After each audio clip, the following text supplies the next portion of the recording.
I finally got some pictures of Jackie's quilt, the wedding quilt, on the Greenway. She took it down there and took pictures of it. Ain't it beautiful? I am so happy that she did. And this right here picture is coming up is my favorite. Alright, let's get started on this other quilt. These together.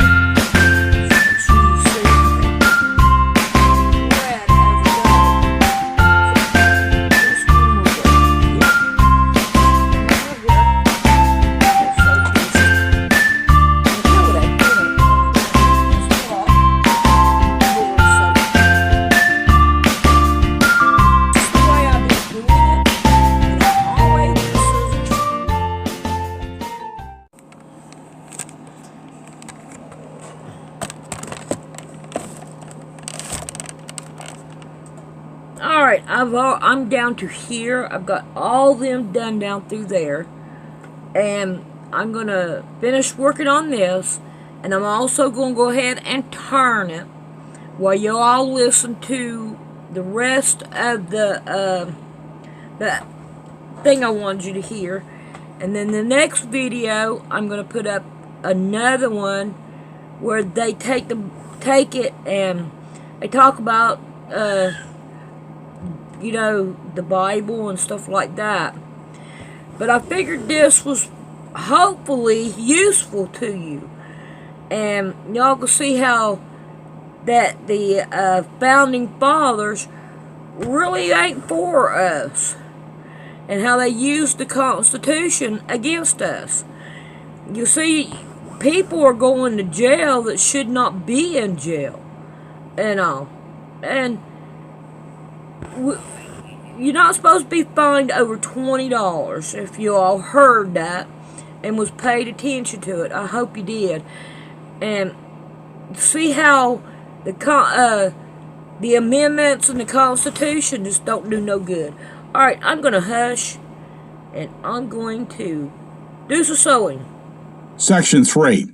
No person shall be senator or representative in Congress or elector of president and vice president or hold any office, civil or military, under the United States or under any state who, having previously taken an oath as a member of Congress or as an officer of the United States or as a member of any state legislature or as an executive or a judicial officer of any state to support the Constitution of the United States, shall have engaged in insurrection or rebellion against the same, or given aid or comfort to the enemies thereof.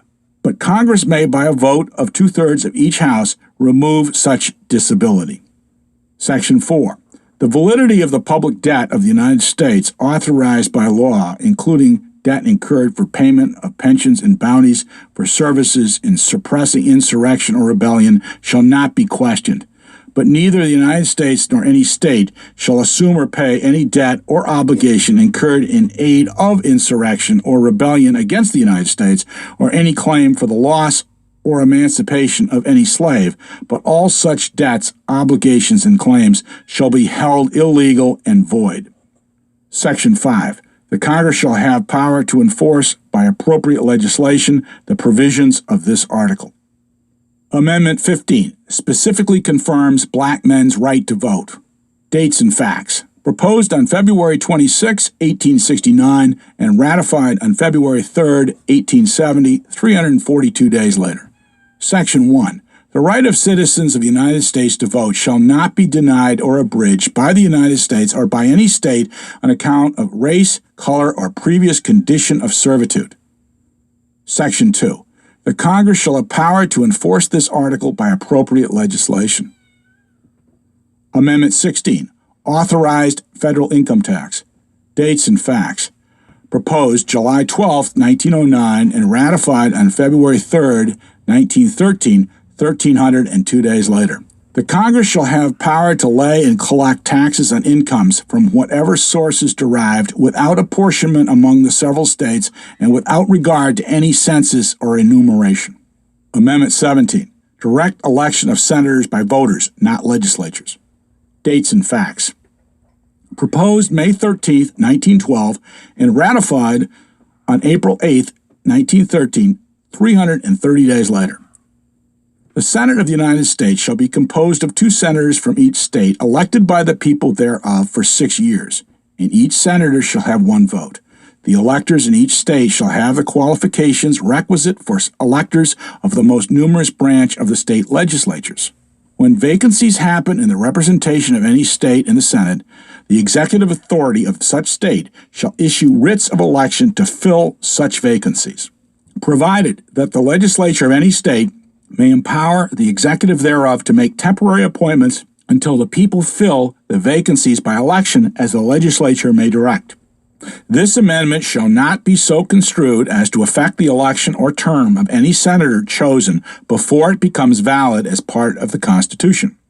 Amendment 18, Prohibition of Liquor. Dates and facts. Proposed on December 18, 1917, and ratified on January 16, 1919, 394 days later. Section 1.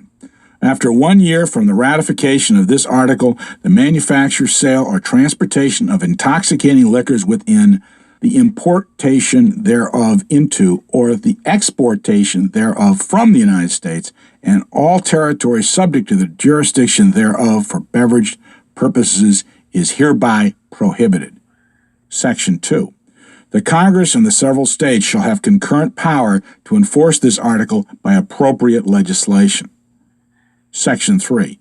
This article shall be inoperative unless it shall have been ratified as an amendment to the Constitution by the legislatures of the several states as provided in the Constitution within 7 years from the date of the submission hereof to the states by the Congress. Amendment 19 specifically confirms women's right to vote. Dates and facts. Proposed on June 4, 1919, and ratified on August 18, 1920, 441 days later. The right of citizens of the United States to vote shall not be denied or abridged by the United States or by any state on account of sex. Congress shall have power to enforce this article by appropriate legislation. Amendment 20 sets earlier dates for congressional and presidential terms. Dates and facts. Proposed on March 2, 1932, and ratified on January 23, 1933, 327 days later. Section 1. The terms of the President and the Vice President shall end at noon on the 20th day of January, and the terms of senators and representatives at the noon on the 3rd day of January of the years in which such terms would have ended if this article had not been ratified, and the terms of their successors shall then begin. Section 2. The Congress shall assemble at least once in every year, and such meeting shall begin at noon on the 3rd day of January, unless they shall by law appoint a different day. Section 3. If, at the time fixed for the beginning of the term of the President-elect shall have died, the Vice President-elect shall become President. If a President shall not have been chosen before the time fixed for the beginning of his term, or if the President-elect shall have failed to qualify, then the Vice President-elect shall act as President until a President shall have been qualified. And the Congress may, by law, provide for the case wherein neither a President-elect nor a Vice President-elect shall have qualified, declaring who shall then act as President, or the manner in which one who is to act shall be selected, and such person shall act accordingly until a President or Vice President shall have qualified. Section 4. The Congress may by law provide for the case of the death of any of the persons from whom the House of Representatives may choose a President, whenever the right of choice shall have devolved upon them, and for the case of the death of any of the persons for whom the Senate may choose a Vice President, whenever the right of choice shall have devolved upon them. Section 5. Sections 1 and 2 shall take effect on the 15th day of October following the ratification of this article. Section 6. This article shall be inoperative unless it shall have been ratified as an amendment to the Constitution by the legislatures of 3/4 of the several states within 7 years from the date of its submission. Amendment 21 repeals the 18th Amendment, Prohibition of Liquor. Dates and facts. Proposed on February 20th, 1933, and ratified on December 5th, 1933, 288 days later. Section 1. The 18th Article of Amendment to the Constitution of the United States is hereby repealed. Section 2. The transportation or importation into any state, territory, or possession of the United States for delivery or use therein of intoxicating liquors in violation of the law thereof is hereby prohibited. Section 3. The article shall be inoperative unless it shall have been ratified as an amendment to the Constitution by conventions in the several states as provided in the Constitution within 7 years from the date of submission hereof to the states by the Congress. Amendment 22. Two-term limit for presidents. Dates and facts. Proposed on March 21, 1944, and ratified on February 27, 1951, 1,439 days later. Section 1. No person shall be elected to the office of the president more than twice, and no person who has held the office of president or acted as president for more than 2 years of a term to which some other person was elected president shall be elected to the office of the president more than once. But this article shall not apply to any person holding the office of president when this article was proposed by the Congress, and shall not prevent any person who may be holding the office of president or acting as president during the term within which this article becomes operative from holding the office of president or acting as president during the remainder of such term. Section 2. This article shall be inoperative unless it shall have been ratified as an amendment to the Constitution by the legislatures of 3/4 of the several states within 7 years from the date of its submission to the states by Congress. Amendment 23. Granted electoral votes to the District of Columbia. Dates and facts. Proposed on June 17, 1960, and ratified on March 29, 1961, 285 days later.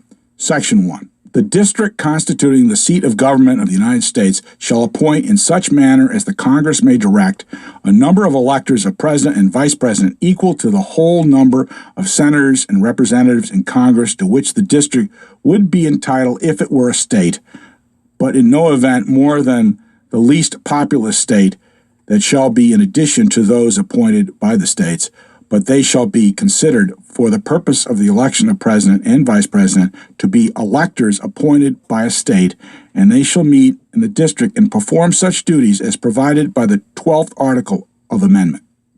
Section 2. The Congress shall have the power to enforce this article by appropriate legislation. Amendment 24. Vote cannot be taken away for failure to pay a poll tax. Dates and facts. Proposed on November 14, 1962, and ratified on January 23, 1964, 514 days later. The right of citizens of the United States to vote in any primary or other election for president or vice president, for electors for president or vice president, or for senator or representative in Congress shall not be denied or abridged by the United States or any state by reason of failure to pay any poll tax or other tax. Section 2. The Congress shall have power to enforce this article by appropriate legislation. Amendment 25. Presidential disability procedure. Dates and facts. Proposed on July 6, 1965, and ratified on February 10, 1967. Section 1. In case of the removal of president from office or of his death or resignation, the vice president shall become president. Section 2. Whenever there is a vacancy in the office of the vice president shall nominate a vice president who shall take office upon confirmation by a majority vote of both houses of Congress. Section 3. Whenever the president transmits to the president pro tem of the Senate and the Speaker of the House of Representatives his written declaration that he is unable to discharge the powers and duties of his office, or until he transmits to them a written declaration to the contrary, such powers and duties shall be discharged by the vice president as acting president. Section 4. Whenever the vice president and a majority of either the principal officers of the executive departments or such other body as Congress may by law provide, transmit to the President pro tem of the Senate and the Speaker of the House of Representatives their written declaration that the President is unable to discharge the powers and duties of his office, the Vice President shall immediately assume the powers and duties of the office as acting President. Thereafter, when the President transmits to the President pro tem of the Senate and the Speaker of the House of Representatives his written declaration that no inability exists, he shall resume the powers and duties of his office unless the Vice President and a majority of either the principal officers of the executive department or of such other body as Congress may by law provide, transmit within 4 days to the President pro tem of the Senate and the Speaker of the House of Representatives their written declaration that the President is unable to discharge the powers and duties of his office. Thereupon, Congress shall decide the issue, assembling within 48 hours for that purpose if not in session. If the Congress within 21 days after receipt of the letter written declaration, or if Congress is not in session within 21 days after Congress is required to assemble, determines by two-thirds vote of both houses that the President is unable to discharge the powers and duties of his office, the Vice President shall continue to discharge the same as acting President.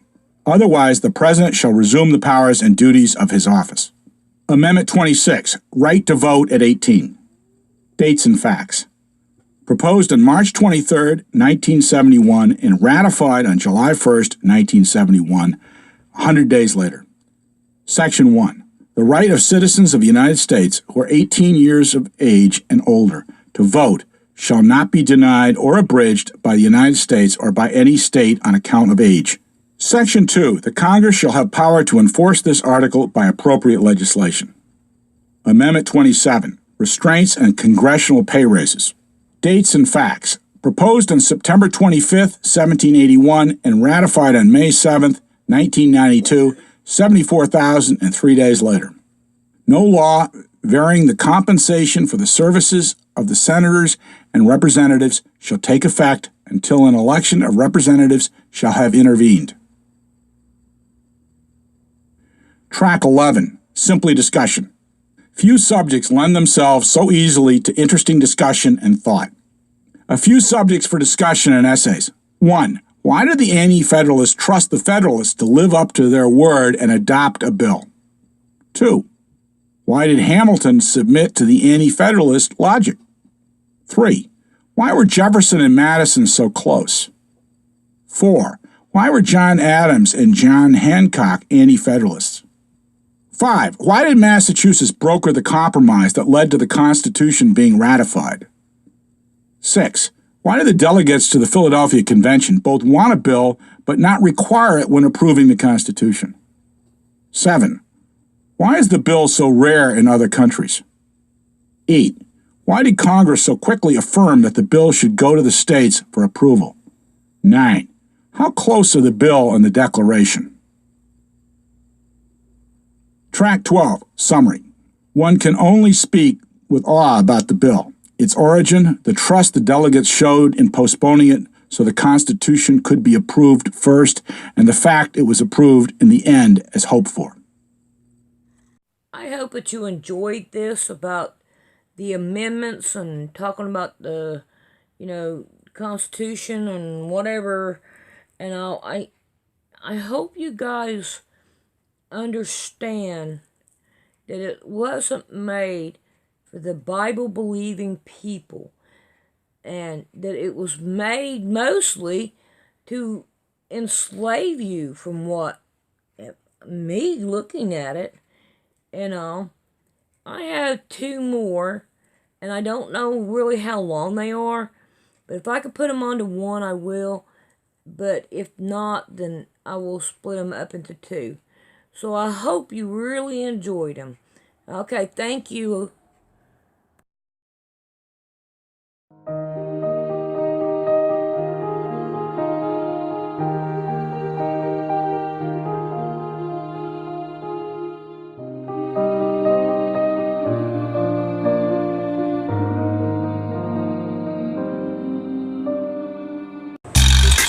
All right.